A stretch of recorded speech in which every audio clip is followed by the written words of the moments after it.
श्री सच्चिदानंद सद्गुरु साईनाथ महाराज की जय। अध्याय 41। चित्र की कथा, चिंदियों की चोरी और ज्ञानेश्वरी के पठन की कथा। गत अध्याय में वर्णित घटना के 9 वर्ष पश्चात अली मोहम्मद हेमाड पंत से मिले और वह पिछली कथा निम्नलिखित रूप में सुनाई। एक दिन बंबई में घूमते फिरते मैंने एक दुकानदार से बाबा का चित्र खरीदा, उसे फ्रेम कराया और अपने घर मध्य बम्बई की बस्ती में लाकर दीवार पर लगा दिया। मुझे बाबा से स्वाभाविक प्रेम था, इसलिए मैं प्रतिदिन उनका श्री दर्शन किया करता था। जब मैंने आपको हेमाड़ पंत को वह चित्र भेंट किया, उसके 3 माह पूर्व मेरे पैर में सूजन आने के कारण शल्य चिकित्सा भी हुई थी। मैं अपने साले नूर मोहम्मद के यहाँ पड़ा हुआ था। खुद मेरे घर पर 3 माह से ताला लगा हुआ था और उस समय वहाँ पर कोई भी नहीं था।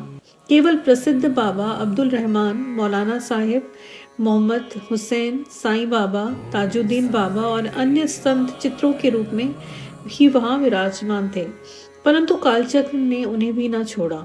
मैं वहाँ बंबई में बीमार पड़ा हुआ था, तो फिर मेरे घर में उन लोगों को फोटो को कष्ट क्यों हो। ऐसा समझ में आता है कि वे भी आवागमन, जन्म और मृत्यु के चक्कर से मुक्त नहीं हैं।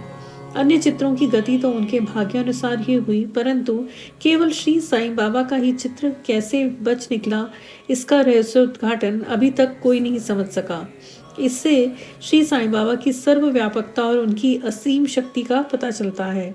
कुछ वर्ष पूर्व मुझे मोहम्मद हुसैन थारिया टोपण के संत बाबा अब्दुल रहमान का चित्र प्राप्त हुआ था, जिसे मैंने अपने साले नूर मोहम्मद पीर भाई को दे दिया, जो गत 8 वर्षों से उसकी मेज पर पड़ा हुआ था। एक दिन उसकी दृष्टि उस चित्र पर पड़ी, तब उसने उसे फोटोग्राफर के पास ले जाकर उसकी बड़ी कापियां बनवाई और उसकी कापियां उसने अपने रिश्तेदारों और मित्रों में वितरित की।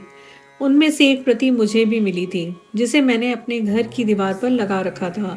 नूर मोहम्मद संत अब्दुल रहमान के शिष्य थे। जब संत अब्दुल रहमान साहिब का आम दरबार लगा हुआ था, तभी नूर मोहम्मद उन्हें उनकी वह फोटो भेंट करने हेतु उनके समक्ष उपस्थित हुए। फोटो को देखते ही वे अति क्रोधित हो नूर मोहम्मद को मारने दौड़े तथा उन्हें बाहर निकाल दिया। तब उन्हें बड़ा दुख हुआ और निराशा भी हुई।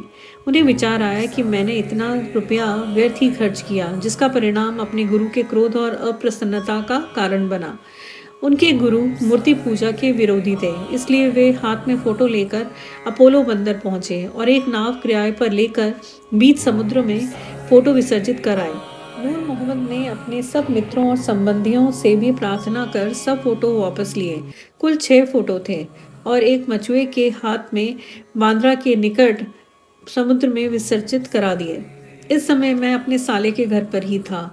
तब नूर मोहम्मद ने मुझसे कहा कि यदि तुम संतों के सब चित्रों को समुद्र में विसर्जित करा दोगे तो तुम शीघ्र स्वस्थ हो जाओगे। यह सुनकर मैंने मैनेजर मेहता को अपने घर पर भेजा और उसके द्वारा घर में लगे हुए सब चित्रों को समुद्र में विसर्जित कराया। 2 माह पश्चात जब मैं अपने घर वापस लौटा तो बाबा का चित्र पूर्ववत लगा देखकर मुझे महान आश्चर्य हुआ। मैं समझ ना सका कि मेहता ने अन्य सब चित्र तो निकालकर विसर्जित कर दिए, पर केवल यही चित्र कैसे बच गया। तब मैंने तुरंत ही उसे निकाल लिया और सोचने लगा कि कहीं मेरे साले की दृष्टि इस चित्र पर पड़ गई तो वह इसकी भी इतिश्री कर देगा। जब मैं ऐसा विचार कर ही रहा था कि इस चित्र को कौन अच्छी तरह संभाल कर रख सकेगा, तब स्वयं श्री साईं बाबा ने मुझे सुझाया कि मौलाना इस्मु मुजावर के पास जाकर उनसे परामर्श करो और उनकी इच्छा अनुसार ही कार्य करो। मैंने मौलाना साहब से भेंट की और सब बातें उन्हें बतलाई। कुछ देर विचार करने के पश्चात वे इस निर्णय पर पहुंचे कि इस चित्र को आपको हेमाड़ पंत को ही भेंट करना उचित है, क्योंकि केवल आप ही उसे उत्तम प्रकार से संभालने के लिए सर्वथा सत्पात्र हैं। तब हम दोनों आपके घर आए और उपयुक्त समय पर ही यह चित्र आपको भेंट कर दिया। इस कथा से विदित होता है कि बाबा त्रिकाल ज्ञानी थे और कितनी कुशलता से समस्या हल कर भक्तों की इच्छाएं पूर्ण किया करते थे। निम्नलिखित कथा इस बात का प्रतीक है कि आध्यात्मिक जिज्ञासुओं पर बाबा किस प्रकार स्नेह रखते थे तथा किस प्रकार उनके कष्ट का निवारण कर उन्हें सुख पहुंचाते थे। चिंदियों की चोरी और ज्ञानेश्वरी का पठन।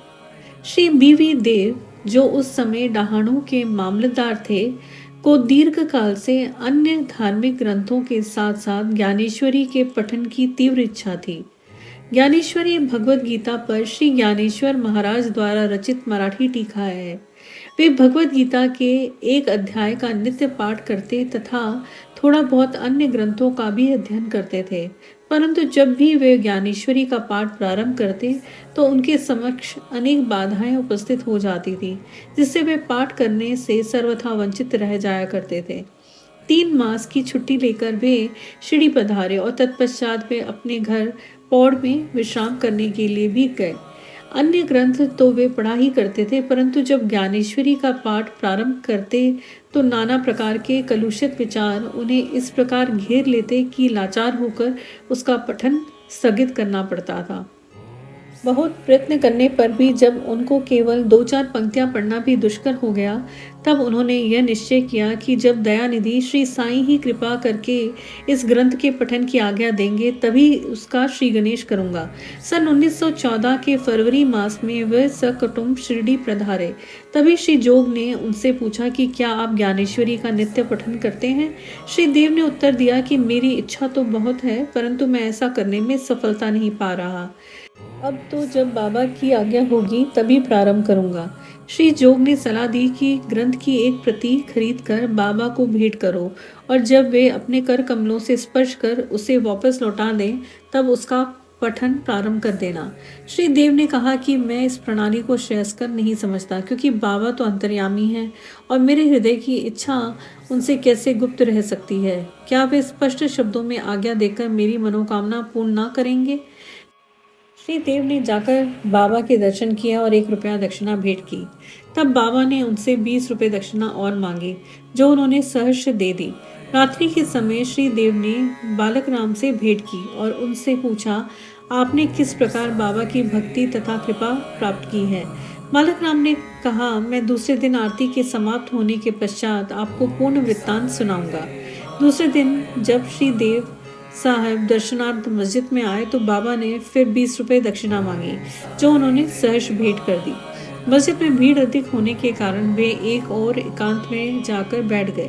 बाबा ने उन्हें बुलाकर अपने समीप बैठा लिया।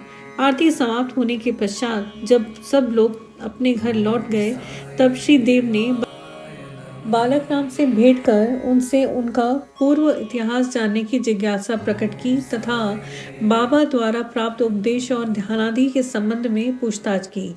बालक राम इन सब बातों का उत्तर देने ही वाले थे कि इतने में चंदू कोड़ी ने आकर कहा कि श्री देव को बाबा ने याद किया है। जब देव बाबा के पास पहुंचे तो उन्होंने प्रश्न किया कि वे किससे और क्या बात कर रहे थे। श्री देव ने उत्तर दिया कि वे बालक राम से उनकी कीर्ति का गुणगान श्रवण कर रहे थे। तब बाबा ने उनसे पुनः 25 रुपये दक्षिणा मांगी, जो उन्होंने सहर्ष दे दी। फिर दोषारोपण करते हुए कहा कि मेरी अनुमति के बिना तुमने मेरी चिंदियों की चोरी की है। श्री देव ने उत्तर दिया, भगवान, जहाँ तक मुझे स्मरण है मैंने ऐसा कोई कार्य नहीं किया है। परंतु बाबा कहाँ मानने वाले थे। उन्होंने अच्छी तरह से ढूंढने को कहा। उन्होंने खोज की परंतु कहीं कुछ भी ना पाया। तब बाबा ने क्रोधित होकर कहा कि तुम्हारे अतिरिक्त यहाँ और कोई नहीं है, तुम ही चोर हो। तुम्हारे बाल तो सफ़ेद हो गए हैं और इतने वृद्ध होकर भी तुम यहाँ चोरी करने को आए हो। इसके पश्चात बाबा आपे से बाहर हो गए और उनकी आंखें क्रोध से लाल हो गईं। वे बुरी तरह से गालियां देने और डांटने लगे। देव शांतिपूर्वक सब कुछ सुनते रहे। वे मार पड़ने की भी आशंका कर रहे थे कि 1 घंटे के पश्चात ही बाबा ने उनसे वाड़े को लौटने को कहा। वाड़े लौटकर उन्होंने जो कुछ हुआ था उसका पूर्व विवरण जोग और बालक राम को सुनाया। दोपहर के पश्चात बाबा ने सबके साथ देव को भी बुलाया और कहने लगे कि शायद मेरे शब्दों ने इस वृद्ध को पीड़ा पहुंचाई होगी। उन्होंने चोरी की है और इसे ये स्वीकार नहीं करते हैं। उन्होंने देव से पुनः 12 रुपये दक्षिणा मांगी, जो उन्होंने एकत्र करके सहर्ष भेंट करते हुए उन्हें नमस्कार किया। तब बाबा देव से कहने लगे कि तुम आजकल क्या कर रहे हो? देव ने उत्तर दिया कि कुछ भी नहीं। तब बाबा ने कहा कि प्रतिदिन पोथी ज्ञानेश्वरी का पाठ किया करो। जाओ वाड़े में बैठकर क्रमशः नित्य पाठ करो और जो कुछ भी तुम पढ़ो उसका अर्थ दूसरों को प्रेम और भक्ति पूर्वक समझाओ। मैं तो तुम्हें सुनहरा शीला दुपट्टा देना चाहता हूँ, फिर तुम दूसरों के समीप चिंदियों की आशा से क्यों जाते हो?